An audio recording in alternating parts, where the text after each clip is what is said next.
Duke नेस्ट्रियन Buttler से कहते रहते हैं कि उस बच्ची को जल्द से जल्द ढूंढने का आदेश दो और नाइट से कहो कि वह उस बच्ची को किसी भी हालत में यहाँ लेकर आए, जिंदा या मरा हुआ। दूसरी ओर टियन का कमरा तैयार हो जाता है और वो बड़ा ही शानदार लग रहा था। उसे देखकर टियन आश्चर्य से कहती रहती है कि क्या सच में यह मेरा कमरा है, और वो सोचती रहती है कि यह कमरा तो बहुत ही ज्यादा सुंदर और चमकदार है और यह रोविन के कमरे से भी 2 गुना बड़ा और सुंदर दिख रहा है। टियन वहाँ खड़े हेड बटलर से कहती रहती है कि हेड बटलर, यह कमरा मेरे लिए काफी बड़ा है और मुझे इतने भव्य कमरे में रहने की जरूरत नहीं है। और बटलर स्माइल करते हुए टियन से कहता रहता है कि यंग लेडी, इस मैनर में आपके लिए कुछ भी ज्यादा नहीं है क्योंकि आप इस मैनर की मलिका है। बटलर टियन की ओर बाव करते हुए कहता है कि यदि आपको किसी भी चीज की जरूरत हो तो प्लीज आप मुझे इस बारे में बताइए। और टियन उस बारे में ही सोचती रहती है कि आखिर मैं इस मैनर की मलिका कैसे हो सकती हूँ। इसके अलावा पार्डन टियन से कहता रहता है कि सर कार्कस और घर के मुखिया दोनों ने मिलकर आपके लिए कई प्रकार के उपहार तैयार किए हैं। इसके अलावा इस कमरे को घर के मुखिया द्वारा विशेष रूप से सावधानी पूर्वक डिजाइन किया गया था। और टियन पार्डन से आश्चर्य से कहती है, इस घर के मुखिया द्वारा? क्या वो सच में मेरे दादाजी हैं जो कि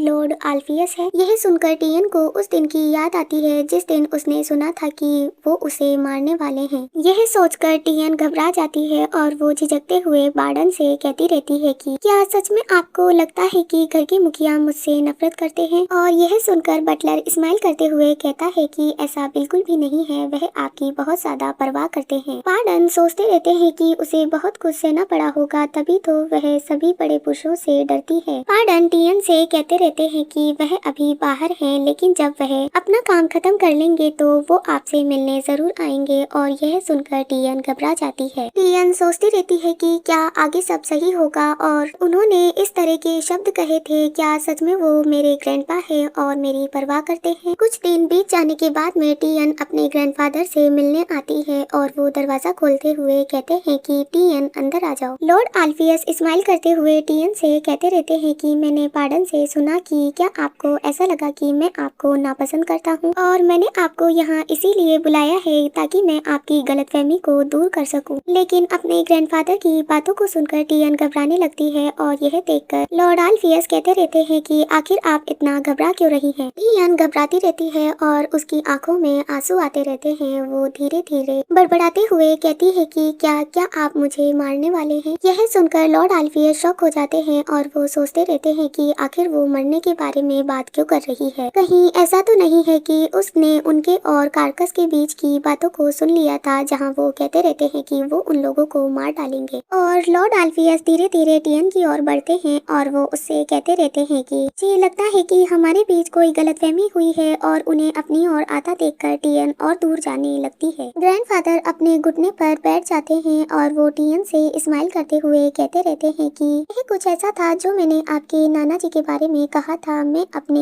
गुस्से को रोक नहीं सका क्योंकि मैंने सोचा था कि उसने आपके साथ बहुत ही ज्यादा बुरा व्यवहार किया है, और मैं आपको इस तरह डराने के लिए सचमुच माफी मांगता हूँ। क्या आप अपने बूढ़े दादाजी को माफ कर सकती हैं? यह सुनकर टियन कहती है, क्या सच में? और ग्रैंडफादर कहते रहते हैं कि बिल्कुल, क्या आप जानती हैं मैं आपसे कितने दिनों से मिलना चाहता था? ग्रैंडफादर हल्के से गुस्से से कहते हैं कि यह सब कार्कस की गलती है। उन्होंने कहा कि आप अजनबियों से शर्माती हैं और मुझे आपसे इतने दिनों तक नहीं मिलने दिया, जिसके कारण यह गलतफहमी पैदा हो गई। और मैं अपनी ग्रैंडडॉटर के साथ चाय पीना चाहता था, उसे कई प्रकार के उपहार देना चाहता था और अपने हाथ से उसके सर को सिर्फ सहलाना चाहता था, लेकिन उस लड़के ने कुछ तो आपके साथ निडर भी किया था, है ना? मुझे बहुत ही ज्यादा जलन हो रही थी। अपने ग्रैंडफादर की बातों को सुनकर टियन को अच्छा महसूस होता है और वो स्माइल करते हुए कहती रहती है कि ग्रैंडफादर, मुझे इतना अच्छा सुंदर सा कमरा देने के लिए आपका बहुत बहुत शुक्रिया। यह सुनकर ड्यूक आल्फियस खुश होते हैं कि टियन को वह कमरा पसंद आया। इसके बाद रे बहुत से खिलौने लेकर आ जाती है और ग्रैंडफादर उसे दिखाते हुए कहते रहते हैं कि मैंने आपके लिए कई सारे उपहार तैयार किए हैं और इनमें कुछ तो विशेष रूप से कस्टम निर्मित है। ड्यूक आल्फियस उनमें से एक बॉक्स को उठाते हैं और उसे टियन को देते हुए कहते हैं कि यह आपके लिए एक गिफ्ट है। टियन उस गिफ्ट को देखकर सोचती रहती है कि एक ऐसा उपहार जिसे उन्होंने सिर्फ मेरे लिए तैयार किया है, आखिर वह क्या हो सकता है। टियन उस गिफ्ट को जल्दी से अनरैप कर देती है और इसमें से एक ब्लैक कलर का सॉफ्ट टॉय निकलता है। टियन उसे देखकर बहुत ज्यादा खुश होती है और सोचती रहती है कि यह एक ब्लैक कलर का पैंथर है। इसके अलावा यह बहुत ही ज्यादा नरम और मुलायम है। इसकी आंखें भी मेरे जैसे आंखों की कलर की है। ग्रैंडफादर टियन को खुश देखकर उससे पूछते हैं कि क्या आपको यह पसंद आया, और टियन स्माइल करते हुए कहती है कि हाँ, मुझे यह बहुत ही ज्यादा पसंद आया। अल्फियस स्माइल करते हुए कहते हैं कि मुझे यह सुनकर बहुत ही ज्यादा खुशी हुई। आपके भाई भी जब आपकी ही तरह छोटे थे तो वो भी ब्लैक पैंथर फुशीज को बहुत ज्यादा पसंद करते थे। और टियन आश्चर्य से कहती है मेरे भाई। यह सुनकर लॉर्ड अल्फियस रे से कहते रहते हैं कि आपने उसे अभी तक फेड्री और लीडियन के बारे में नहीं बताया। और रे कहती रहती है कि नहीं, हमने सोचा कि उसके लिए सबसे अच्छा यही होगा कि वह पहले मैनर में संयोजित हो जाए। ड्यूक अल्फियस कहते हैं कि अच्छा तो ऐसा है, और वो टियन से कहते हैं कि खैर आप जल्द ही उनसे मिलेंगी, और आपके दो भाई हैं, जैसे ही उन्हें पता चलेगा कि हमने आपको ढूंढ लिया वे एकेडमी से तुरंत वापस आ जाएंगे। यह सुनकर टियन सोचती रहती है कि अगर वो उसके भाई हैं और उसकी वजह से उसकी माँ मर गई है, इसके अलावा पिताजी और ग्रैंडफादर ने भी मुझे माफ कर दिया क्योंकि वे बड़े हैं, लेकिन क्या उसके दोनों भाई उसे माफ कर देंगे और उसके बीच कोई भी भेदभाव नहीं करेंगे, और उन्हें भी माँ की बहुत याद आती होगी, ठीक वैसे ही जैसे मैं पिताजी से मिलने के लिए तरस रही थी। यह सब सोचकर टियन उदास हो जाती है, और यह देखकर उसके ग्रैंडपा कहते रहते हैं कि आखिर आप अचानक से उदास चेहरा क्यों बना रही हैं? ओह, कहीं मेरी प्यारी बच्ची थक तो नहीं गई है? मैं आपके कमरे में उपहार भेज दूंगा, इसीलिए आप जाकर अपने कमरे में आराम कीजिए। ग्रैंडफादर स्माइल करते हुए कहते रहते हैं कि अगर आपको कुछ भी चाहिए तो आप मुझे बेझिझक बता सकती हैं। और रे उससे कहती है कि यंग लेडी, मैं आपको आपके कमरे में ले चलती हूँ। टियन वहाँ से जाते जाते कहती है कि इन सब के लिए आपका बहुत बहुत शुक्रिया ग्रैंडफादर। और यह सुनकर ड्यूक अल्फियस बहुत ज्यादा खुश होते हैं और कहते हैं कि मैं आपका ग्रैंडफादर हूँ, आप मुझे कुछ भी कह सकती हैं। यहाँ से सीन शिफ्ट हो जाता है, शाम हो जाती है, और ड्यूक अल्फियस कहते रहते हैं कि आप नेस्ट्रियन परिवार के साथ क्या करने की योजना बना रहे हैं। और यह सुनकर ड्यूक कार्कस कहते हैं कि मैं उन्हें एक लेटर भेजने वाला हूँ। ड्यूक अल्फियस कहते रहते हैं कि यदि हम उचित प्रक्रियाओं का पालन नहीं करेंगे तो वे बच्चे को जबरदस्ती ले जाने का प्रयास कर सकते हैं। और कार्कस कहते रहते हैं कि उस बच्ची ने पूछा था कि वह अपने परिवार के किस प्रकार काम आ सकती है। यह सुनकर ड्यूक अल्फियस कहते रहते हैं कि क्या यह ऐसी बात है जिसके बारे में 7 साल के बच्चे को सोचना चाहिए? आखिर उस कमीने जेंडर ने उस पर कितने अत्याचार किए होंगे? यह सब सोचकर ड्यूक कार्कस अपनी मुट्ठी को कसते हुए कहते रहते हैं कि इन सब के कारण उस छोटी बच्ची में आत्मविश्वास बहुत ज्यादा कम हो गया है। मुझे बस इस बात का अफसोस है कि मैं उसे जल्दी से नहीं ढूंढ पाया। ड्यूक अल्फियस कहते रहते हैं कि वह आपकी संतान है, और इसके अलावा वह लीना की भी संतान है, इसीलिए मैं उसे छिपाने के लिए उन पर दोष नहीं लगा सकता, लेकिन नेस्ट्रियन के लिए अब समय आ गया है कि वे जो बोए हैं उसे काटे भी। दूसरी ओर एस्ट्रियन परिवार में ड्यूक जेंडर शॉक हो जाते हैं यह सुनकर कि व्यापार मार्ग अब बंद हो गया है। बटलर कहता रहता है कि और उन्होंने प्रावधान और संसाधनों की आपूर्ति भी बंद कर दी है। यह सुनकर ड्यूक नेस्ट्रियन अपने सिर को पकड़ते हुए कहते हैं कि क्या यदि एस्ट्रियन तूफान व्यापार मार्ग को अवरुद्ध कर दे तो अभी स्थल निर्यात पूरी तरीके से रुक जाएगा। वो सोचते रहते हैं कि नेस्ट्रियन एक कठोर क्षेत्र में स्थित है तथा अन्य क्षेत्रों तक केवल एस्ट्रियन के माध्यम से ही पहुंचाया जा सकता है, और यदि स्थल मार्ग अवरुद्ध हो जाएगा तो हमें समुद्र के रास्ते खनिजों का निर्यात करने के लिए लंबा रास्ता तय करना पड़ेगा। इसके अलावा संसाधन तेंदुए कबीले के शासक परिवार के रूप में क्या हम उन आपूर्तियों के हकदार नहीं हैं? एस्ट्रियन ने पर्याप्त से अधिक प्रावधान भेजा और मैं अपने परिवार की वितरित स्थिति को बनाए रखने के लिए उनका गबन करता रहता हूँ। क्या वे मेरे संसाधनों में कटौती करके मुझे वह लौटाने के लिए मजबूर कर रहे हैं जो मैंने चुराया है? ड्यूक नेस्ट्रियन सोचते रहते हैं कि एल्फियस क्या उस कमीने को पता चल गया है कि मैंने क्या छुपाया है? और बटलर एक लेटर को देते हुए कहता है कि यह सब इसके कारण हुआ है, और यह सुनकर ड्यूक नेस्ट्रियन कहते हैं क्या? ड्यूक जेंडर उस लेटर को अनफोल्ड करके पढ़ते हैं और उसमें लिखा हुआ था कि नेस्ट्रियन को बच्चे के पालन पोषण के लिए अयोग्य माना जाता है, इसलिए इस समय से टियन का पालन पोषण एस्ट्रियन की देखरेख में किया जाएगा। उस लेटर को पढ़कर ड्यूक जेंडर सोचते रहते हैं कि क्या वो सच में वहाँ है? वैसे गाड़ी से कम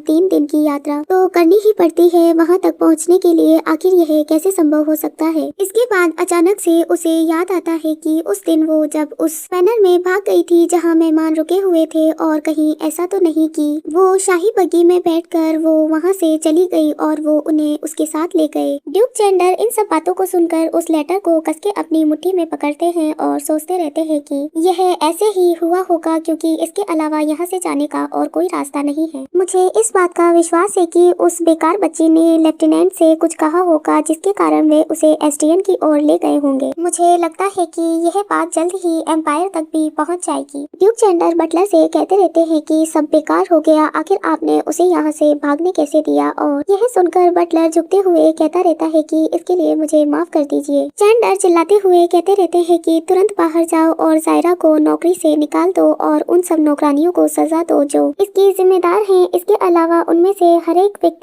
जो कि उस दिन उसे पकड़ने में असफल रहा, उन सब को सजा दी जाए। उनकी बातों को रोबिन सुनती रहती है और वो चिल्लाते हुए कहती है कि ग्रैंडफादर, आप यह कैसे कह सकते हैं कि आप जायरा को नौकरी से निकाल रहे हैं? जायरा मेरी नैनी है। रोबिन को अचानक से वहाँ देखकर उसके ग्रैंडफादर सोचते रहते हैं कि क्या उसने उनकी सारी बातों को सुन लिया है। वो रोबिन से कहते हैं कि इस बारे में हम बाद में बात करेंगे और यह बड़ों की बात है। और रोबिन चिल्लाते हुए कहती है कि नहीं, मुझे इस बारे में अभी ही बात करनी है। मैं आपको जायरा को यहाँ से दूर भेजने नहीं दूंगी, चाहे कुछ भी हो जाए, मैं आपको इसकी इजाजत नहीं दूंगी। यह सुनकर ड्यूक चैंडर को गुस्सा आ जाता है और वो चिल्लाते हुए कहते हैं कि बस बहुत हुआ, मैंने कहा ना, हम इस बारे में बाद में बात करेंगे। यह सुनकर रोबिन घबरा जाती है और वो कहती है ग्रैंडफादर, आप रोबिन पर चिल्लाने लगे। रोबिन वहाँ से जाते हुए कहती है कि आप बहुत ही ज्यादा बुरे हैं ग्रैंडफादर, मैं आपसे नफरत करती हूँ। यह सुनकर ड्यूक चैंडर अपने सिर को पकड़ लेते हैं और कहते रहते हैं कि यह बहुत ही ज्यादा थका देने वाला है। दूसरी ओर टीएन अपने मैजिक का उपयोग करती रहती है और उसे देखकर वो सोचती रहती है कि आखिर यह बड़ा क्यों नहीं हो रहा, क्योंकि जब उसने बेसमेंट में इसे यूज किया था तो यह बहुत बड़ा हो गया था। और रोबिन स्वतंत्र रूप से सभी प्रकार की बर्फ बना सकती है, लेकिन मैं इसे उस तरह से क्यों नहीं बना पा रही हूँ जैसे मैं इसे करना चाहती हूँ। टीएन अपने सिर को हिलाते हुए सोचती रहती है कि मुझे इस बारे में ज्यादा नहीं सोचना चाहिए और पिताजी ने कहा कि मैं एक विशेष बच्ची हूँ, इसीलिए यह किसी दिन ठीक ही हो जाएगा। टीएन यह सब सोचती ही रहती है कि अचानक से रे वहाँ आ जाती है और वो कहती है माय लेडी, भोजन का समय हो गया है। और टीएन कहती है ठीक है। टीएन जाते जाते सोचती रहती है कि आज पहला दिन है जब हम सब भोजन कक्ष में एक साथ बैठकर भोजन करेंगे और इसके अलावा आज वो दिन भी है जब वो अपने दोनों भाइयों से मिलेगी। वो डाइनिंग कक्ष में आ जाती है और वहाँ बहुत से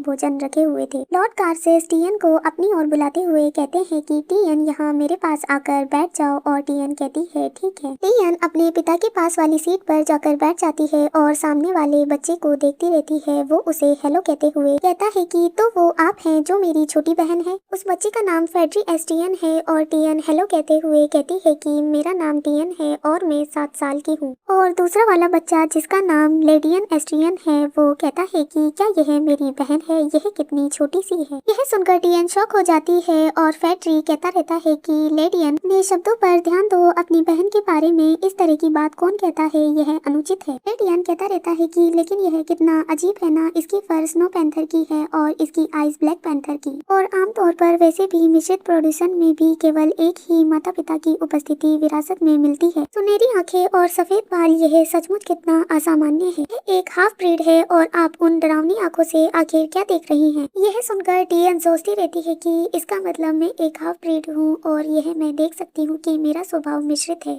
सब सुनकर लॉर्ड कार्कस लेडियन से कहते हैं कि लेडियन अनावश्यक बातें करना बंद करो। और यह सुनकर लेडियन शॉक हो जाता है। वो कहते रहते हैं कि अभी आपकी बहन बहुत ही ज्यादा शर्मीली है, इसीलिए आपको उनके पास जाने से थोड़ा बचना चाहिए। लेडियन अपने पिता को ऐसा व्यवहार करते देखकर आश्चर्य से कहता है कि लेकिन पिताजी, और उसकी बात को काटते हुए फेड्री कहता है कि ठीक है पिताजी, हम समझ गए। फेड्री कहता रहता है कि लेडियन इतनी लापरवाही से काम मत करो। और यह सुनकर लेडियन गुस्से से कहता है फेड्री तुम भी। और फेड्री कहता है कि अब खाना ठंडा हो रहा है, इसीलिए हमें खाने को जल्द ही खत्म कर लेना चाहिए। फेड्री स्माइल करते हुए कहता है कि टीएन, मुझे आपसे मिलकर खुशी हुई और मेरा नाम फेड्री है और यह लेडियन है, हम दोनों जुड़वा हैं। और मुझे यह जानकर बहुत खुशी हुई कि मेरी एक छोटी सी प्यारी सी बहन है। मुझे हमेशा से अपने दोस्तों से ईर्ष्या होती रही है जब वे अपने भाई बहनों का हाथ थाम कर एक साथ त्योहार पर जाते हैं। मैं जल्द ही आपके करीब आना चाहता हूँ और आपसे दोस्ती करना चाहता हूँ। यह सुनकर टीएन बहुत ज्यादा खुश होती है और वो अपने चेस्ट पर हाथ रखते हुए कहती है कि ठीक है, मैं चाहती हूँ कि आप मेरा अच्छे से ध्यान रखें। लॉर्ड कार्कस कहते रहते हैं कि हमने अकेडमी को